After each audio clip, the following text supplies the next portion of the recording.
Olá pessoal, tudo bem com vocês? Aqui é mais uma vez o professor Albino Chivença Júnior e sejam muito bem-vindos ao meu canal e a esta videoaula. Esta é uma aula que aborda também um tema muito importante do sétimo ano do Ensino Fundamental 2, tá? Que também é trabalhado bastante no segundo ano do ensino médio. Aqui no caso, nós vamos falar sobre o nosso país, Brasil, certo? País, como a gente já viu, aulas passadas, um país enorme, um país com uma enorme extensão, tá? Ou seja, o Brasil, por ser um país grande, o quinto maior do planeta, ele possui uma enorme diversidade também, tá? E para que a gente possa entender o todo deste enorme país, um método que nós temos à nossa disposição para facilitar essa compreensão, né, é o que nós chamamos de regionalização, ou seja, o ato de classificar e diferenciar diversas partes do todo. Então, no caso, como você já deve ter compreendido, eu estou falando de um conceito muito importante, muito valioso, um dos grandes conceitos, um dos principais conceitos da geografia, que é o conceito de região, tá? Ou seja, como aquilo que a gente viu já em aulas passadas, né? A região é uma parte do espaço geográfico que possui aspectos únicos, que a distingue de outras partes, ou seja, de outras regiões, tá? Então, quando a gente fala em região, a gente está falando principalmente em uma criação humana, tá? O ser humano olha para o espaço, ele vê que aquela parte tem aspectos X, Y e Z que não estão presentes em outras partes. Ou seja, o ser humano, então, ele faz o ato de classificar e diferenciar também. Então, não se esqueçam desses verbos, que eles são muito importantes quando a gente fala em região e regionalização, tá? E quando a gente fala do Brasil, obviamente, nós podemos classificar o espaço nacional de diversas formas, tá? No entanto, existem três regionalizações que são mais informadas para a gente, tá? Lembrando que dessas três, obviamente, tem uma delas que se destaca mais, tá? Que é, digamos assim, a regionalização oficial do nosso governo, tá? Que nós vamos ver por último aqui nesta videoaula, tá? Então tenham em mente o que é região, o que é regionalização, né? Que é, digamos assim, o ato de classificar e de diferenciar, tá? Um espaço, seja local, nacional, continental, etc., tá? E tenham em mente que o Brasil, por ser um país enorme, tá? Ele permite que a gente regionalize ele, diferencie o seu espaço, classifique o seu espaço de diversas formas. E é isso que nós temos que entender muito bem, ok? Aqui na capa do slide, inclusive, eu já coloquei algumas imagens, três imagens, né, dessas três principais regionalizações do nosso país, tá? E vocês conseguem ver, inclusive, já desde cara, que as configurações das cores não são iguais, tá? Ou seja, a gente já consegue, só bater no olho, a gente já consegue ver algumas diferenças, né, nessa questão da regionalização do nosso país. E isso que nós vamos ver a seguir, vamos dar uma olhadinha nesses três modelos. Tá? Antes de mais nada, então, aquilo que eu falei para vocês, regionalizar é o ato de classificar partes do espaço geográfico segundo diversos critérios, tá? Então, quando a gente fala em regionalização, vocês têm que saber que nós podemos classificar segundo aspectos humanos. Quando a gente fala em aspecto humano, a gente pode falar sobre questões políticas, econômicas, sociais, culturais, populacionais, etc., tá? Como também aspectos físicos. A gente pode classificar o espaço nacional segundo biomas, relevo, clima e etc. Além, obviamente, que a gente pode fazer uma mescla de aspectos físicos e humanos para criar, digamos assim, uma certa unidade que facilita, né, o processo de regionalização também. Tá? Então, o Brasil pode ser classificado de diversas formas, tá? Por conta do seu tamanho, e nós vamos ver a seguir especificamente cada uma dessas regionalizações. Vamos lá. Primeira forma de regionalização que costuma ser apresentada também nos livros didáticos, tá? Não é uma das mais populares, digamos assim, tá? Lembrando que, obviamente, tem uma que se destaca mais, mas é importante também a gente citar, obviamente, a questão dos complexos regionais. Aqui o título já está informando o nome dessa classificação, ou seja, dessa regionalização. Essa é uma regionalização inventada na década de 60 e ela apresenta o Brasil dividido em 3 grandes regiões. Vocês podem ver aqui no título, no texto, melhor dizendo. Temos a classificação da região amazônica, que no mapa está aqui em verde, ok? Temos a região do Nordeste, que está marcado aqui em azul, e temos a região do Centro-Sul, ok? Centro-Sul aqui está em amarelo, ok? E essa classificação leva em conta apenas, tá, os aspectos econômicos. É o tema principal, digamos assim, critério dessa classificação dos complexos regionais, aspectos econômicos, tá? E um dado importante é que essa classificação não leva em conta os limites estaduais. Então, quero dizer o que com isso? Por exemplo, vocês podem ver aqui o estado do Mato Grosso, tá? Vocês podem ver que tem duas cores aqui sobre o estado do Mato Grosso, tá? O norte como pertencente à Amazônia e o amarelo pertencente ao Centro-Sul. O mesmo a gente pode citar em relação ao estado de Tocantins, parte mais ao norte, pertencente ao complexo da Amazônia, e o amarelo pertencente ao complexo Centro-Sul. Mesma coisa a gente pode citar inclusive em relação ao estado de Minas. Só que aqui no caso, o norte de Minas, pertencente ao complexo do Nordeste, e o centro e o sul pertencendo ao complexo, não, perdão, e o sul pertencendo ao complexo do centro e o sul, tá? Perdão. Então vejam que o mesmo estado ele pode pertencer a mais de um complexo regional. Não é aquela coisa certinha, definida. Ah, o meu estado ele pertence apenas a um complexo. Não. Aqui o geógrafo Pedro Pinchas Geyser, né, ele classificou dessa forma, ou seja, ele levou em conta a própria diversidade que existe dentro de um mesmo estado, tá? Que no caso a gente conseguiu citar 3 exemplos. A gente podia citar inclusive também o estado do Maranhão, que a parte leste está pertencendo ao complexo Nordeste e a parte oeste pertencendo ao complexo da Amazônia. E aqui então ele dividiu o Brasil em 3 grandes complexos, tá? Ou seja, quando ele fala em economia, ele diferenciou, ele viu que o Brasil possui 3 principais regiões. A Amazônia, que obviamente é muito dependente, né, do primeiro setor da economia, quando a gente fala em extrativismo, por exemplo, de ferro, e também quando a gente fala nos seus recursos naturais que advêm da floresta amazônica, diversas frutas, etc. também. Então ele viu que a Amazônia possui um aspecto único. E além disso, quando a gente fala em indústria na Amazônia, a Amazônia é muito dependente da Zona Franca de Manaus. Tá? Então ele viu que a Amazônia possui esses aspectos. O Nordeste também se assemelha de certa forma. Tá?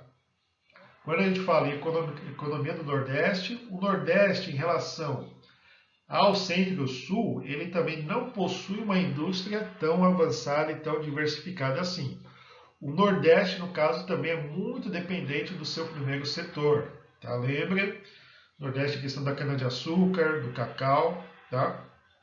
Inclusive, em algumas regiões se desenvolveu bastante o cultivo de uva. Tá? Para quem não sabe, por exemplo, Pernambuco é o segundo estado com a maior produção de uva do nosso país, tá? E o Nordeste também a gente pode citar, inclusive, o seu poder, né, a sua dependência também do turismo, que aqui no caso a gente está falando do terceiro setor da economia, ok? Já o restante do país, que pega boa parte do centro-oeste, quase todo o sudeste e todo o sul do nosso país, ele classificou como sendo o complexo centro-sul, tá? Aqui no caso, a gente já tem uma economia mais diversificada. O primeiro setor forte, o segundo setor, uma indústria bem mais desenvolvida e diversificada do que os outros complexos também. E a gente também tem um forte terceiro setor, tá? Principalmente, ou seja, um comércio bem forte, bem efervescente também, certo? Então, quando a gente fala em Centro-Sul, ele definiu como sendo uma região mais diferenciada do que em relação às outras duas, tá? Então, essa é uma primeira forma de classificação do espaço nacional, tá? Depois, a gente tem também os 4 Brasis de Milton Santos. Lembrando que Milton Santos é quase que um consenso como sendo o geógrafo mais famoso e mais importante do nosso país. Aqui, no caso, Milton Santos dividiu o Brasil em 4 regiões, tá? A Amazônia, tá? Que está aqui também predominantemente na região norte. Temos o Centro-Oeste, tá? Aqui em amarelo.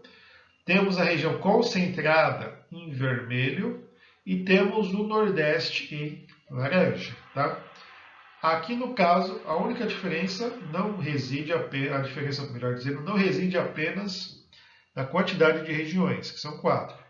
A diferença também reside bastante no critério que o Milton Santos adotou. Aqui no caso, ele levou em conta o que ele chama de meio técnico científico informacional.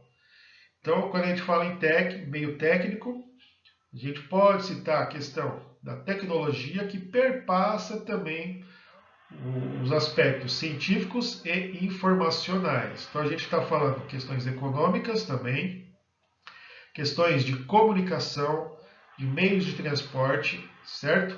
Então, a gente leva em conta diversos aspectos que perpassam a tecnologia, a ciência e a informação, tá? E ele dividiu então o Brasil em 4 regiões. A Amazônica, tá? Que é, digamos assim, uma região, de certa forma, um pouco mais isolada em relação às demais, com mais dificuldades, ou seja, de comunicação, de transporte, inclusive em algumas regiões da Amazônia. O acesso não é tão simples assim, tá? É um pouco mais complexo, questão de logística também. Aí temos o Nordeste, tá? Que Milton Santos também viu que o Nordeste possui alguns aspectos diferentes também em relação a outras partes do nosso país, tá?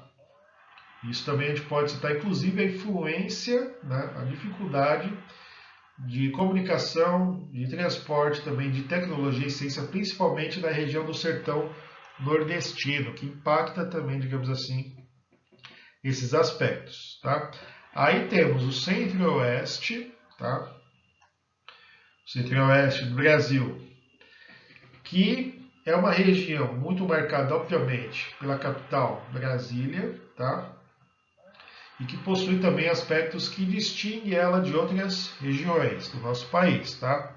Uma região que apresenta algumas divergências dentro da própria região. Isso aqui já é um olhar meu, né? Por exemplo, a gente tem a questão de Brasília, que está próximo de Goiânia, né? No entanto, outras capitais do Centro-Oeste, aqui no caso, Cuiabá e Campo Grande, de certa forma, estão em regiões com uma baixíssima densidade populacional. Lembrando que a Amazônia, que aqui no caso que ele citou, e também o Centro-Oeste, são regiões, são partes do nosso país, né, pouco povoadas, tá? Ou seja, tem uma densidade populacional muito baixa que impacta, por exemplo, essa questão da comunicação e dos meios de transporte também.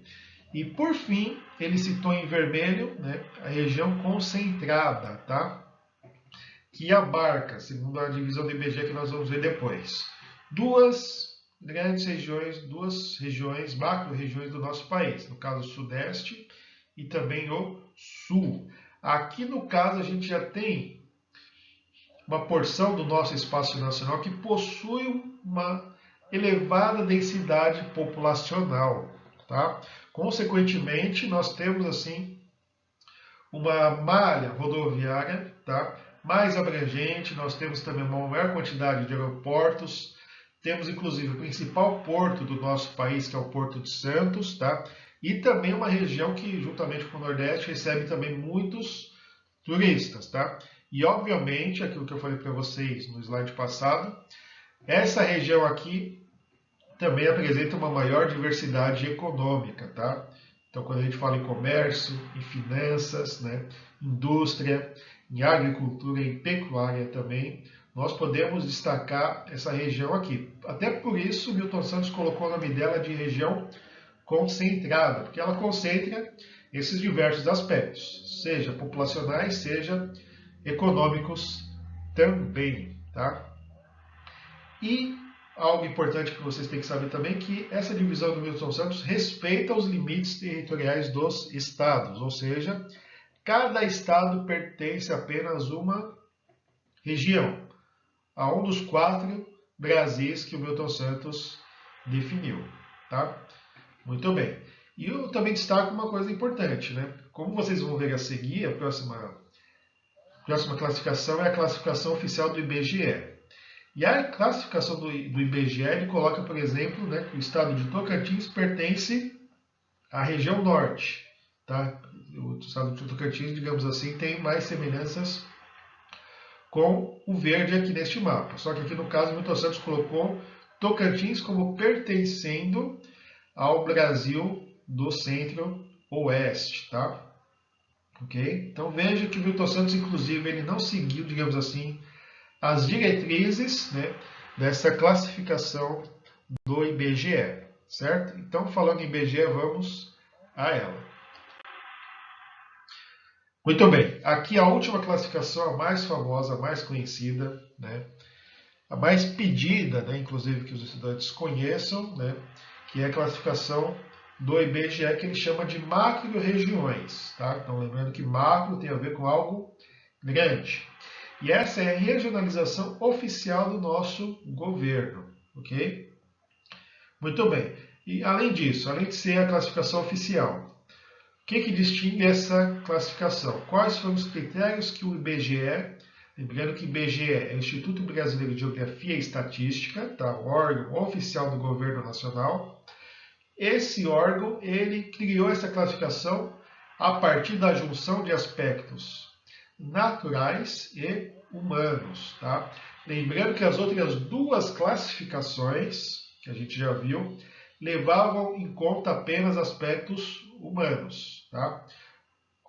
Os complexos regionais, levando em conta principalmente a questão econômica, e a classificação do Milton Santos, levando também a questão da população e principalmente a questão da ciência, da tecnologia e da informação. Ok? Aqui não.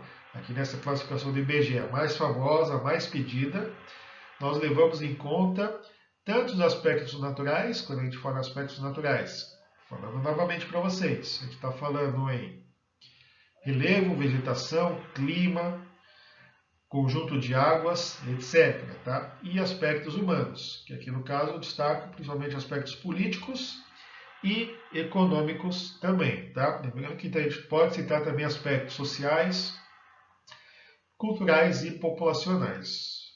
Idem, ok? Muito bem. E aqui também ela respeita os limites territoriais dos estados. Igual a classificação do Milton Santos, cada estado pertence a apenas uma macro-região. Tá?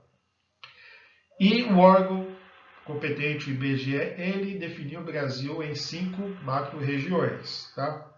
Aqui no caso, norte, e obviamente é uma região muito marcada pela floresta amazônica, tá? E também pela sua baixa densidade populacional, além, obviamente, dos aspectos climáticos, né? Muito calor, muita chuva ao longo do ano, que são aspectos fundamentais do clima equatorial. Tá? Depois, em azul, nós temos o Nordeste, que é a macro-região com a maior quantidade de estados, tá? Que possui o aspecto de estar sendo influenciada, melhor dizendo, pela Mata Atlântica no seu litoral e pela Caatinga no seu interior. Então, o Nordeste, quando a gente fala em aspecto físico, ele possui essa diferenciação de paisagens que, inclusive, eu já citei aqui no canal, ok? E o Nordeste é uma região também que possui contingente populacional significativo. No entanto, a maior parte da sua população vive próxima ao Oceano Atlântico, certo? Então, isso é algo importante que vocês têm que ter em conta. Por fim, depois, melhor dizendo, nós temos também a região do Centro-Oeste, aqui região marcada em amarelo, tá? Região que contempla apenas 3 estados, Mato Grosso do Sul e Goiás, além da unidade especial do nosso país, que é o Distrito Federal, que abriga a capital do nosso país, Brasília. Então, é uma região muito importante do ponto de vista político. No entanto, tem aquilo que eu já falei para vocês, é uma região com baixa densidade populacional, tá? E também uma região muito marcada pelo agronegócio, como também pelo bioma do Cerrado, que a gente já inclusive já falamos também na aula sobre biomas. Depois temos a região Sudeste, marcada aqui em vermelho, que conta com 4 estados, São Paulo, Minas Gerais, Rio de Janeiro e Espírito Santo. E o Sudeste se destaca principalmente por ser a região mais rica economicamente e mais populosa também, tá? Isso tem muito a ver com o fato que, no top 3 de estados mais populosos do nosso país, os 3 estão presentes na região Sudeste. Então a gente está falando do Rio de Janeiro, terceiro, Minas Gerais em segundo e o estado mais populoso, que é o estado de São Paulo. Então, esses aspectos econômicos e populacionais definem bastante o que nós chamamos de Sudeste. Já que quando a gente fala em aspectos físicos, o Sudeste é uma macro-região do nosso país, tá? Muito marcada pela presença da Mata Atlântica. Lembrando que, obviamente, algumas partes de Minas, né, até do estado de São Paulo mais distantes, né, mais ao norte e mais ao oeste, nós temos também uma zona de transição para o Cerrado, tá? Inclusive Minas, bem no extremo norte de Minas, também temos, né, uma influência da Caatinga, tá? Mas o predomínio, quando a gente fala em Sudeste, é predomínio da Mata Atlântica, ok? E por fim, agora sim, finalizando, nós temos a região Sul, aqui marcada na cor laranja, tá? O Sul conta apenas com 3 estados: Paraná, Santa Catarina e Rio Grande do Sul, tá? Ou seja, é um estado, uma região também com uma boa densidade populacional, lembrando que é a menor região do nosso país, tá? Mas não tem a menor população. E é uma região, quando a gente fala em população também, que possui o aspecto de ser uma região com uma maior influência europeia, tá? E quando a gente fala em sul também, nós temos também que citar a questão econômica, que é uma região que possui também uma importante diversidade, né, econômica, os 3 setores assim com uma contribuição bem equilibrada, né? Obviamente que não chega, né, ao nível do potencial do Sudeste, muito por conta de não ter o contingente populacional do Sudeste, mas o Sul também é uma região que a gente tem que destacar bem também o seu poder e a sua questão econômica. E como é uma região mais afastada em relação à linha do Equador, que está ao norte, né, o Sul ele possui uma enorme influência do clima subtropical, né? Ou seja, é uma região mais fria em relação às demais regiões do nosso país. Inclusive o que não inibe, né, que a gente pode citar também, é a presença de belas praias também, que tem no litoral, principalmente de Santa Catarina, tá? Mas basicamente esses são os aspectos que distinguem a região sul, ok? Bom, por enquanto é isso, né? Uma aula um pouco mais extensa, né? Já que quando a gente fala em região, a gente fala em diversos aspectos, né? Mas eu quero citar, reforçar a mensagem, citar que essa região aqui, essa macro-região do IBGE, é a macro-região, digamos assim, a forma de regionalização mais famosa e mais usada no nosso país, que os estudantes devem saber mais, né, em relação às outras duas que eu citei. As outras duas são importantes também, tá? Só que elas são mais citadas para que o estudante possa ver que nós podemos enxergar o nosso país de diversas formas. Nós podemos classificar o nosso país segundo diversos critérios, tá? Mas, obviamente, eles têm que entender que essa macro-região do IBGE é a mais famosa, a mais importante, a mais cobrada, né, nos vestibulares, nos concursos, né, nas provas do Enem e etc. Tá? Que os brasileiros devem compreender melhor, ok? Bom, espero que vocês tenham gostado, que vocês tenham aprendido, e bons estudos a todos e tchau, tchau.